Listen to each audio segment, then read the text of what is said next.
नमस्कार जय जगन्नाथ समस्त को आज आसी आउ के नुआ ब्लॉग नहीं कि चलो देखिए आज दिन केमती थिला।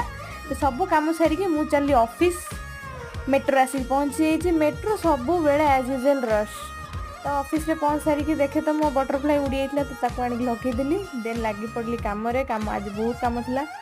ऑफिस रे पहुँच कि नहीं चेयर टेंशन पिला मैंने चेयर पे माड़गोड़ होउछन मु तो मो चेयर जहाँ कौट आनिक रखीदेली पर मो पर आसिक दी जन देखुन माड़गोड़ हो रगा रगी हो चेयर रखिले। तापर आम चलू लंच पे लंच रे थिला भात दही कुंदरी भजा देन एमती नड़ी थिला मिक्सचर एमती जहाँ पारिकी तार लगे खाई दउछु एमती चलिया कथा हो कौन। तापर हॉस्टल रे आसिक आज बनैथिला हमर खीरी जो थी कि मोर किसी भी हाथ नहीं मुझे बनईनी खाली भिडियो टे बन देती खीरी बहुत ही टेस्ट थी seriously. Thank you to toffee सी एत सुंदर बनई आप रिव्यू देखी जापे मेन रोसे आसवे देखूँ कड़े गले ये आम रोसे आम चलू टाटा।